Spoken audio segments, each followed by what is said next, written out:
Të dashur teleshikues, ju përshëndes, po fillim lajmet në televizionin 4+. Konkursi ndërkombëtar për shtëpinë e re të fëmijëve u zhvillua sot. Kryeministri Edi Rama i pranishëm në këtë event tha se do të ketë kushte më të mira për fëmijët jetim.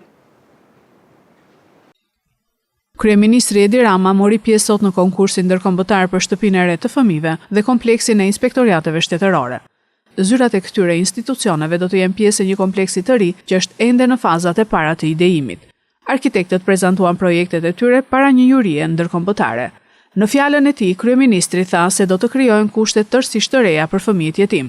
Ai theksoi se Shqipëria është bërë tashmë një pikë referimi në botën e arkitekturës bashkëkohore. Në këtë projekt ne i hapim rrugë dy drejtimeve të reja për të ardhmen, duke krijuar kushte tërësisht të reja për fëmijët që janë në duart e solidaritetit të shoqërisë, jetimët, dhe njëkohësisht edhe për korpusin e ri të inspektoriateve. Dhe me këtë rast dua të falenderoj këtu kryeinspektorin që për 10 vite rresht drejtoi një institucion që lindi vërtet nga hiçi dhe u krijua nga e para dhe që sot është gati të bëjë një hop tjetër. Thënë gjitha këto, dua t'i përgëzoj edhe të gjitha studiot lokale që janë këtu të pranishme si partner të studiove ndërkombëtare, sepse në ndërkohë që zhvillohen projekte, në ndërkohë që lidhen marrëveshje të reja, dhe në ndërkohë që Shqipëria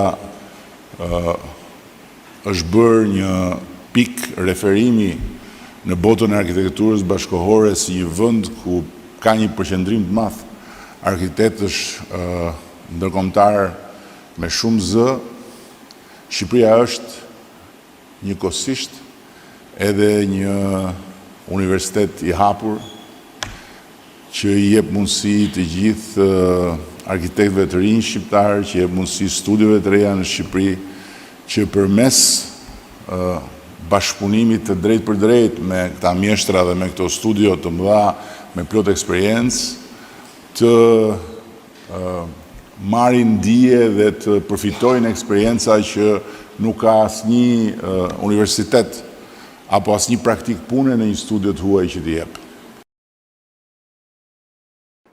90% e vajzave 13 vjeçare janë vaksinuar kundër HPV-s në 4 vite në Fier. Kjo vaksin parandalon disa lloje kanceri, sqaroi mjekja Blerta Muskaj, dhe nga janari 2026 përfshihen dhe djemtë 13 vjeçar. Rreth 90% e vajzave 13 vjeçare janë përgjigjur thirrjes për vaksinimin HPV në harkun kohor të 4 viteve në Fier.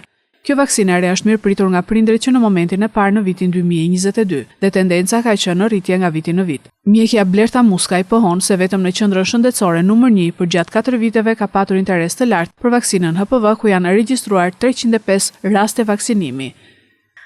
Fillimisht, vaksina kundër HPV-s është aplikuar tek femra 13 vjeç, dhe që nga janari i vitit 2026, ajo është aplikuar, ka filluar aplikimi edhe tek meshkujt 13 vjeç, pasi HPV-ja është një virus i cili prek të dyja gjinitë, si femrat edhe meshkujt. Ka pasur një tendencë në rritje, numri total në qendrën tonë i vaksinimit kundër HPV-s është 305, ka prindër të cilët pavarësisht se fëmia nuk ka moshën 13 vjeçare, pra nuk përmbush të kush, është përpjekur që po këtë vaksinë t'ja blejë dhe t'ja aplikojë në mënyrë private, duke marrë parasysh të gjitha benefitet e kësaj vaksine. Mjekja Muskaj tregon gjithashtu se efektet anësore të vaksinës HPV janë të ngjashme me të vaksinave të tjera dhe kalojnë lehtë, pa komplikacione, ndërsa ka apeluar për të gjithë prindërit skeptik të mos hezitojnë të aplikojnë fëmijëve të tyre, pasi parandalon disa lloje kanceri.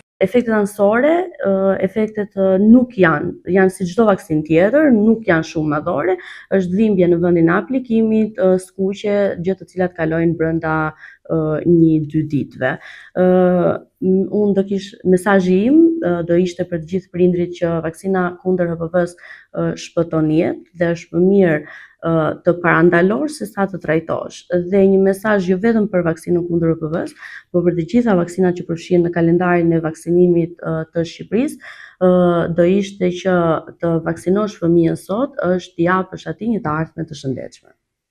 Ndërkohë, sipas informacioneve të marra pranë Institutit të Shëndetit Publik në Fier nga 3 bashkitë Fier, Roskovec dhe Patos, ky i fundit ka patur interesin më të lartë për aplikimin e vaksinës HPV, ndjekur nga Roskoveci e më pas Fieri. Qeveria ofron ndihmë për bashkitë pas përmbytjeve. Ministri i Mbrojtjes Pirro Vengu në një deklaratë për mediat u shpreh se do të ketë rritje fondesh dhe investime në infrastrukturë dhe digat. Në një deklaratë për mediat nga Kryesia e Kuvendit, Ministri i Mbrojtjes Pirro Vengu u shpreh se qeveria do të ndihmojë bashkitë për përballimin e situatës së krijuar nga përmbytjet që prekën vendin ditët e para të këtij viti. Ministri i Mbrojtjes u shpreh se do të rriten fondet për emergjencat civile, do të ketë investime në infrastrukturën mbrojtëse dhe 3.5 milion euro për familjet e prekura nga zjarri dhe përmbytjet. Punimet për hapje, çlirime, hapësirash, kanaleve kullimi, thellime nga më të ndryshmet në shumë bashki vijojnë. Riparimet e argjinaturave të prekura në javën e parë të janarit, nga përmbytjet e javës parë të janarit, edhe aty po vazhdojnë nga Ministria e Bujqësisë. Dhe nga ana tjetër, ne kemi filluar punën e rehabilitimit me disa bashki të vendit, qoftë me komponentin civil, qoftë me repartet gjenjere. Muaj janar është dhe muaj ku ne bëjmë thirrjen e projekteve kombëtare të industrisë të infrastrukturës parandaluese për bashkitë dhe praktikisht kemi një buxhet domethënës në funksion të digave, pritave lumore, kanaleve të ujrave të larta për çdo bashki, ndaj dhe përfitoj nga rasti që të ritheksoj vëmendjen që duhet kenë bashkitë në këtë proces, sepse kemi financime shumë të dobishme për ta. Ne po ndihmojmë bashkitë në 2 drejtime. E para njëherë fondet e emergjencave civile, jo vetëm për infrastrukturën, po edhe për shpenzimet që lidhen me to, shpenzimet e zjarfikësve, shpenzimet operative të menaxhimit të emergjencës, po rriten ndjeshëm sidomos për bashkitë që kanë më pak buxhete.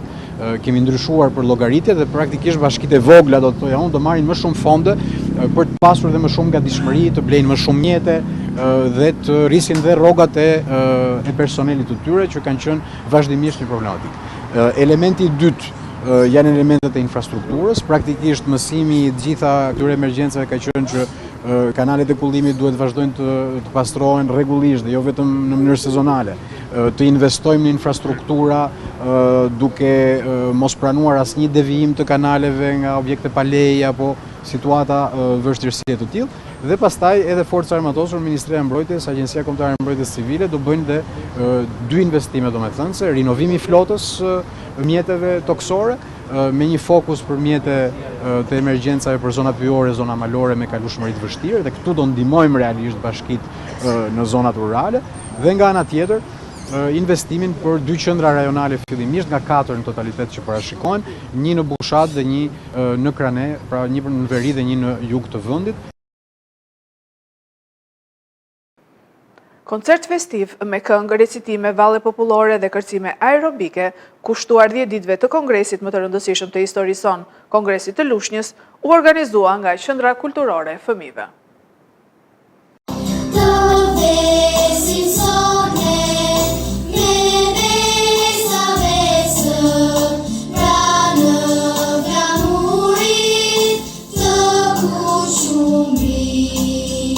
A 10 ditët e mbajtjes së Kongresit të Lushnjës janë një arsye shumë e fortë që Qendra Kulturore e Fëmijëve të organizojë aktivitete të ndryshme.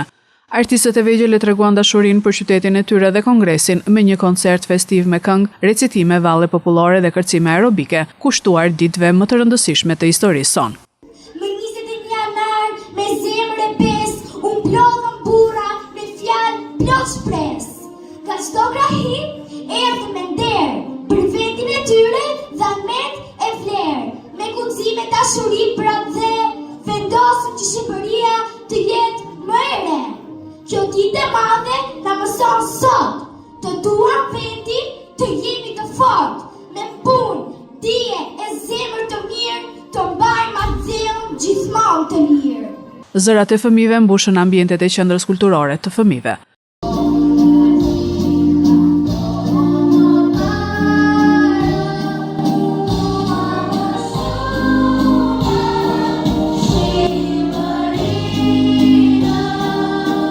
Koncerti u ndoq me emocion nga prindrit, fëmijët dhe qytetarët. Nënkryetaria e bashkisë Maldrita Bardho gjithashtu ishte e pranishme kur fëmijët performuan në skenë. Sonte përkujtuan Kongresin e Lushnjës jo vetëm si një datë historike, por si një akt madhor që i dha shpresë dinjitet Shqipërisë. Le ta mbajmë gjallë këtë trashëgimi duke i mbuluar me vepra, unitet dhe dashuri për atë dheun. Faleminderit për pjesëmarrjen dhe gëzuar festën e Kongresit Kombëtar të Lushnjës.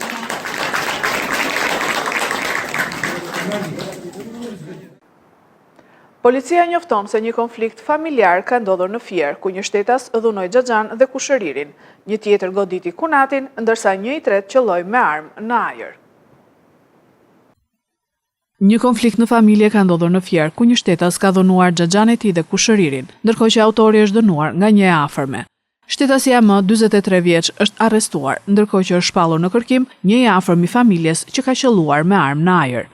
Sipas njoftimit të policisë, specialistët për hetimin e krimeve të Komisariatit të Policisë Fier arrestuan shtetasin AM, 43 vjeç, banues në fshatin Kreshpan, pasi për motive të dobta ka ushtruar dhunë ndaj xhaxhait të tij, shtetasit HM dhe djalit të tij, shtetasit AM, si dhe i ka dëmtuar automjetin. Gjithashtu për këtë rast u procedua në gjendje të lirë shtetësia M, 37 vjeçe, pasi ka ndërhyrë në konflikt duke ushtruar dhunë ndaj kunatit të saj, shtetasit të arrestuar AM dhe babait të tij, shtetasit FM.